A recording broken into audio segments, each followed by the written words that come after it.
तो इस वक्त की बड़ी खबर, झारखंड कांग्रेस के प्रभारी अविनाश पांडे सोनिया गांधी से दिल्ली में मुलाकात करेंगे। बता दें कि हेमंत सोरेन सोनिया गांधी से कल दिल्ली में मुलाकात किए थे। उसके बाद जेएमएम और कांग्रेस के बीच सहमति बनती हुई नजर आई थी, लेकिन जैसे ही मुख्यमंत्री हेमंत सोरेन रांची पहुंचे, उन्होंने राज्यसभा उम्मीदवार का ऐलान किया। महुआ मांझी के नाम पर मुहर लग गई और उसके बाद से लगातार कांग्रेस के कई नेता अपना विरोध जता रहे हैं। ट्वीट के माध्यम से कांग्रेस प्रदेश अध्यक्ष राजेश ठाकुर का बयान भी सामने आया। उन्होंने कहा कि कल प्रभारी अविनाश पांडे रांची आएंगे। अब इसको लेकर दिल्ली में कांग्रेस प्रदेश प्रभारी सोनिया गांधी से मुलाकात करेंगे। जी हां, तो इस वक्त की बड़ी खबर, 7 बजे सोनिया गांधी से उनकी मुलाकात होनी है और राज्यसभा उम्मीदवार को लेकर चर्चा होगी। तो राज्यसभा उम्मीदवार को लेकर पिछले कई दिनों से रसाकसी का माहौल था और इस बीच जेएमएम ने राज्यसभा उम्मीदवार के नाम का ऐलान कर दिया है। उसके बाद कांग्रेस में नाराजगी देखने को मिल रही है। जी हां, तो राजेश ठाकुर ने इसे बताया है विरोधाभास बताया है। जी हां, तो उसके बाद बता दें कि राजेश ठाकुर के बयान के बाद अब कांग्रेस के कई नेताओं का बयान भी सामने आ रहा है। सभी अब ट्वीट के माध्यम से अपनी नाराजगी जता रहे हैं।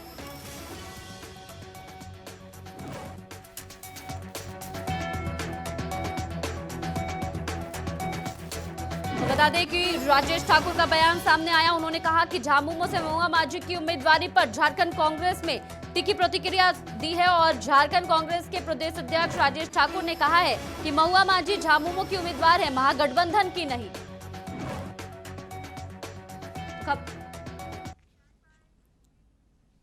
खबर पर ज्यादा जानकारी के लिए रुक करेंगे न्यूज रूम से हमारे वरिष्ठ सहयोगी पंकज प्रसून का। पंकज, अविनाश पांडे सोनिया गांधी से मुलाकात करेंगे, क्या कुछ चर्चा हो सकती है, क्या कुछ बातें सामने निकल कर आएगी? जी अनुजा, इस वक्त की सबसे बड़ी खबर यह है कि अविनाश पांडे सोनिया गांधी से मुलाकात करने पहुंच चुके हैं। 7 बजे से 7:30 का उनको वक्त मिला था। 7 बजे से पहले ही अविनाश पांडे पहुंचे हैं।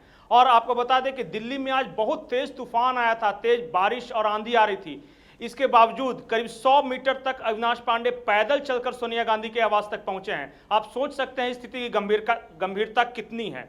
दूसरी बात कि पहली बार 2.5 साल में ऐसा हुआ है कि कांग्रेस के बड़े नेता, मतलब प्रदेश स्तर के हों या प्रभारी हों, वो खुलकर हेमंत सरकार के खिलाफ बयान दे रहे हैं। झारखंड कांग्रेस के प्रदेश अध्यक्ष राजेश ठाकुर ने कहा कि जो भी दिल्ली में तय हुआ था और जो हेमंत सोरेन ने यहां घोषणा की है, इन दोनों में विरोधाभास है।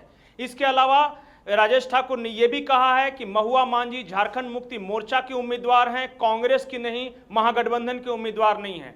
वहीं आपको हमने ही बताया था कि जो अविनाश पांडे हैं झारखंड कांग्रेस के प्रभारी, उन्होंने दिल्ली में ये कहा था कि कांग्रेस के कार्यकर्ता आहत हैं और इसी पीड़ा को मैं बताने सोनिया गांधी के पास जा रहा हूं। तो आप समझ सकते हैं कि पहली बार खुलकर बयानबाजी हो रही है और जो कांग्रेस के कार्यकर्ता, जो कैडर हैं, वो एक के बाद एक ट्वीट कर रहे हैं, हमलावर हैं। विधायकों की बात करें तो दीपिका पांडे सिंह हैं, जय महागामा के विधायक, उन्होंने सिर्फ एक लाइन लिखा, विनाश काले विपरीत बुद्धि। उसके बाद सुखदेव सिंह हैं, वो भी सीनियर नेता माने जा रहे हैं, उन्होंने लिखा, जब नाश मनुज पर छाता है पहले विवेक मर जाता है।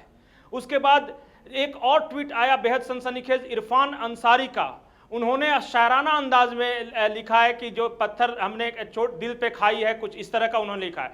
तो आप समझ सकते हैं कि जो विधायक हैं, चाहे वो झारखंड कांग्रेस के प्रदेश अध्यक्ष हैं या फिर झारखंड कांग्रेस के प्रभारी हैं, एक के बाद एक हमले कर रहे हैं। और पहली बार ऐसा लग रहा है कि शायद अगर ये इसी तरह बढ़ता रहा तो पहली बार एक संकट आता दिख रहा है झारखंड में महागठबंधन की सरकार पर। लेकिन अभी भी इस पर कुछ कहा नहीं जा सकता, क्योंकि सब कुछ निर्भर करता है सोनिया गांधी से मुलाकात पर कि सोनिया गांधी इसे कैसे लेती हैं। अगर वहां से ग्रीन सिग्नल मिला तब तो वाकई गंभीर खतरा है। बिल्कुल पंकज, जानना चाहूंगी कि आने वाले समय में झारखंड की सियासत में क्या कुछ देखने को मिलेगा, क्योंकि जिस तरह से जेएमएम और कांग्रेस के बीच सहमति बनती हुई नजर नहीं आ रही है, संकेत दे रहे हैं कि आने वाले समय में बहुत कुछ हो सकता है।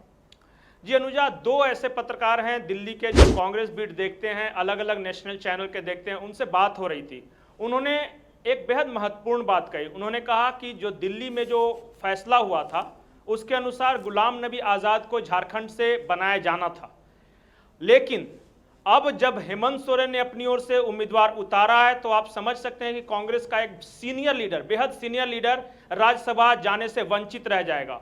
ये सदमा है कांग्रेस नेतृत्व के लिए भी और जिस तरह जो उन्होंने कहा कि जो हेमंत सोरेन ने पलटी मारी है, उन्होंने पलटी मारी शब्द का इस्तेमाल किया कि दिल्ली में कुछ और रांची में कुछ और। इसके बाद कांग्रेस के जो बड़े नेता हैं दिल्ली में वो भी बेसख्ते में है कि ये क्या हो गया, और जो झारखंड प्रदेश स्तर के नेता हैं इनको भी मैसेज चला गया था, और शायद इसलिए अगर ये मैसेज नहीं जाता तो इतना हमलावर ये नहीं होते। और जिस तरह ये ट्वीट के माध्यम से एक के बाद एक नेता, और एक इंपॉर्टेंट बात बता दूं, झारखंड यूथ कांग्रेस के अध्यक्ष हैं अभिजीत राज, उन्होंने तो साफ साफ कहा है कि कांग्रेस नेतृत्व को समर्थन वापस ले लेना चाहिए। तो अब इस हद तक बात आगे बढ़ चुकी है। बिल्कुल, लेकिन पंकज मैं बात करूंगी सोनिया गांधी की। कांग्रेस की राष्ट्रीय अध्यक्ष हैं सोनिया गांधी, और उनसे हेमंत सोरेन ने मुलाकात की, और उस वक्त तक ये बातें सामने आ रही थी कि जेएमएम और कांग्रेस के बीच सब कुछ ठीक चल रहा है, लेकिन जैसे ही हेमंत सोरेन रांची पहुंचे बात एकदम उलट थी। तो क्या हेमंत सोरेन ने सोनिया गांधी की बात नहीं मानी? अब तक तो जो भी घटनाक्रम है उसे देखने से तो यही लगता है कि हेमंत सोरेन ने पलटी मारी है, जो कांग्रेस की ओर से दावा किया जा रहा है। दूसरी बात कि ये पलटी किसके साथ मुलाकात के बाद मारी गई? सोनिया गांधी, कांग्रेस की शीर्ष नेता हैं वो, और सोनिया गांधी, अगर खुद सोनिया गांधी भी आहत हैं, क्योंकि सोनिया गांधी भी भौचक रह गई कि यहां पर जो कुछ बातचीत हुई और दिल्ली में जिस तरह से हेमंत सोरेन बोल रहे थे, और फिर रांची में जिस तरह से महुआ मांझी के नाम की घोषणा हुई, तो हो सकता है कि कांग्रेस जो अध्यक्षा है सोनिया गांधी, उनके लिए भी ये शॉकिंग होगा। लेकिन अभी फिलहाल वो बहुत ठंडे दिमाग से काम कर रही हैं, और हमें जो जानकारी मिली है अविनाश पांडे मिलने गए जरूर हैं, लेकिन क्या फैसला होगा नहीं होगा इस बारे में भी कुछ कहा नहीं जा सकता। लेकिन पूरी तरह राजनीति को देखते हुए, पूरे देश की राजनीति को देखते हुए कांग्रेस का नेतृत्व कोई फैसला करेगा। बिल्कुल, ये जानना चाहूंगी झटका तो जरूर कि कांग्रेस की तरफ से क्या अब राज्यसभा के उम्मीदवार के नाम का ऐलान होगा? कांग्रेस को इस सदमे से उबरने में वक्त लग रहा है, क्योंकि जिस तरह से पहले फैसला हुआ था और उसके बाद अचानक झारखंड मुक्ति मोर्चा की ओर से उम्मीदवार की घोषणा कर दी गई, अब किसी बहुत सीनियर लीडर को यहां से कैंडिडेट नहीं बनाया जा सकता। जो हमारे सूत्र बताते हैं वो ये है कि गुलाम नबी आजाद के नाम पर फैसला हुआ था। अब गुलाम नबी आजाद इस परिस्थिति में तो झारखंड से कांग्रेस के उम्मीदवार या महागठबंधन के उम्मीदवार नहीं हो सकते। दूसरी बात कि गुलाम नबी आजाद अब कहां से एडजस्ट होंगे, ये कांग्रेस आला कमान के लिए बड़ा सवाल है, क्योंकि झारखंड में क्या कुछ हो रहा है ये बहुत ज्यादा, शायद राहुल गांधी हो, प्रियंका गांधी हो या सोनिया गांधी हो, इस पर वो बहुत ज्यादा चिंतित नहीं होंगे। लेकिन अब एक जो G23 जिसे कहा जा रहा था, उससे कपिल सिब्बल को बाहर किया गया, आश्वासन मिला था गुलाम नबी आजाद को कि आपको एडजस्ट किया जाएगा, और अगर कोई सहयोगी दल इस तरह से कहे कि जो शब्द उन्होंने इस्तेमाल किया पलटी मार सकता है, अब अगर तो ऐसे में कांग्रेस नेतृत्व गुलाम नबी आजाद को लेकर करेगी क्या? अब ये झटका है दोनों के लिए, प्रदेश स्तर पे कांग्रेस के लिए भी और जो शीर्ष स्तर पे है। और जो बयानबाजी चल रही है दोनों ओर से, जिस तरह राजेश ठाकुर ने तो साफ साफ कहा कि वो तो झारखंड मुक्ति मोर्चा के उम्मीदवार हैं, वो महागठबंधन की उम्मीदवार हो ही नहीं सकती। दूसरी बात उन्होंने ये भी कहा कि जो दिल्ली में जो कुछ बातचीत हुई थी और यहाँ जो कुछ किया, ये दोनों विरोधाभास है। उन्होंने हालांकि धोखा शब्द का इस्तेमाल नहीं करके विरोधाभास शब्द का इस्तेमाल किया, लेकिन मैसेज साफ है कि क्या कुछ हुआ है। उसके बाद एक के बाद एक विधायकों का ट्वीट आना। लेकिन अब जानना चाहूंगी कि कांग्रेस का अगला कदम क्या होगा? अब कांग्रेस के अगले कदम को लेकर ही सबकी निगाहें टिकी हुई है अनुजा, क्योंकि कांग्रेस यहां थोड़ी सी ठिठकी है, थोड़ा सदमे में है। लेकिन कांग्रेस जो है हमेशा से बेहद महीन राजनीति करती आई है, वो खुलकर अभी शायद ही कुछ बोले, लेकिन एक बात तय है कि आने वाले वक्त में इसका असर झारखंड में जरूर देखने को मिलेगा। मुझे नहीं लगता कि अगले 24 घंटे में कोई फैसला हो पाएगा। हाँ, कार्यकर्ताओं की पीड़ा अविनाश पांडे ने रखी है सोनिया गांधी के सामने। हो सकता है कि उन्हें कहा जाए कि थोड़ा सा धैर्य रखो, वेट एंड वॉच की स्थिति है। हो सकता है कि जिस तरह हमें खबर मिल रही है कि अविनाश पांडे कल आएंगे, यहाँ आएंगे, थोड़ा माहौल को शांत करने की कोशिश करेंगे, लेकिन एक लावा तो फूटा है, और जो अविश्वास की एक महीन लकीर जो कह सकते हैं झारखंड मुक्ति मोर्चा और कांग्रेस के बीच, वो जरूर खिंच गई। बिल्कुल, तो महागठबंधन में तकरार बढ़ गई है। बहुत बहुत शुक्रिया पंकज तमाम जानकारियों के लिए। तो आज कांग्रेस प्रदेश प्रभारी सोनिया गांधी से दिल्ली में मुलाकात करेंगे, और कल हेमंत सोरेन सोनिया गांधी से दिल्ली में मुलाकात करके आए। तो अब झारखंड की सियासत में बहुत कुछ देखने को मिल सकता है। राज्यसभा चुनाव को लेकर उम्मीदवारों के नामों का ऐलान भी हो रहा है। जेएमएम की तरफ से महुआ मांझी का नाम सामने आया है। अब सबसे बड़ा सवाल यही है कि कांग्रेस की तरफ से क्या उम्मीदवार का नाम सामने आएगा, क्या उम्मीदवार का ऐलान करेगी कांग्रेस पार्टी। आज 7 बजे अभी मीटिंग शुरू हो गई है। सोनिया गांधी के साथ अविनाश पांडे बातचीत कर रहे हैं और इस बैठक को, इस मीटिंग को काफी महत्वपूर्ण माना जा रहा है क्योंकि कल ही हेमंत सोरेन सोनिया गांधी से मुलाकात करके वापस झारखंड लौटे हैं और वहां पर ये बातें सामने आ रही थी कि कांग्रेस और जेएमएम के बीच सहमति बन चुकी है, लेकिन जब हेमंत सोरेन यहां पहुंचे तो सारी बातें उलट हो गई। उसके बाद लगातार कांग्रेस के कई नेता इसको लेकर नाराजगी जाहिर कर रहे हैं। खुद झारखंड कांग्रेस के प्रदेश अध्यक्ष राजेश ठाकुर ने बड़ा बयान दिया है। उन्होंने कहा है कि महुआ मांझी महागठबंधन से नहीं है, तो बड़ा बयान उन्होंने कहा है कि महुआ मांझी झामुमो की उम्मीदवार है, महागठबंधन की नहीं।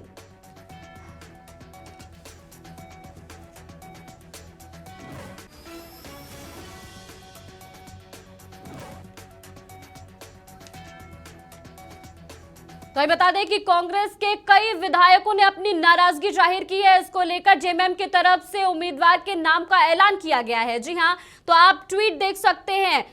इरफान अंसारी का ट्वीट है, वहीं दीपिका पांडे सिंह का ट्वीट है यहां पर उन्होंने, और साथ ही सुखदेव भगत ने भी ट्वीट किया है। जब वहीं बता दें तो वहीं इरफान अंसारी ने सीधे तौर पर निशाना साधा है। दीपिका पांडे ने कहा है कि विनाश काले विपरीत बुद्धि, वहीं जब नाश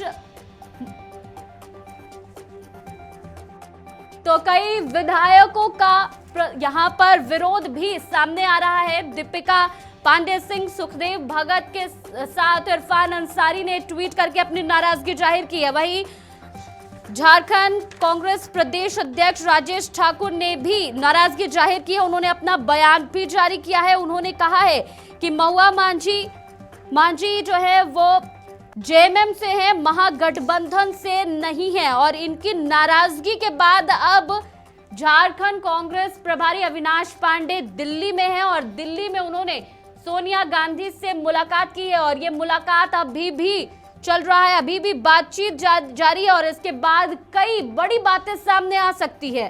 तो झारखंड में राज्यसभा उम्मीदवार को लेकर रस्साकसी का माहौल अभी भी कायम है। जेएमएम की तरफ से महुआ मांझी का नाम सामने आ चुका है, ऐलान हो चुका है, लेकिन कांग्रेस की तरफ से सबसे बड़ा सवाल कि कांग्रेस की तरफ से क्या अब राज्यसभा उम्मीदवार के नाम का ऐलान होगा या फिर नहीं।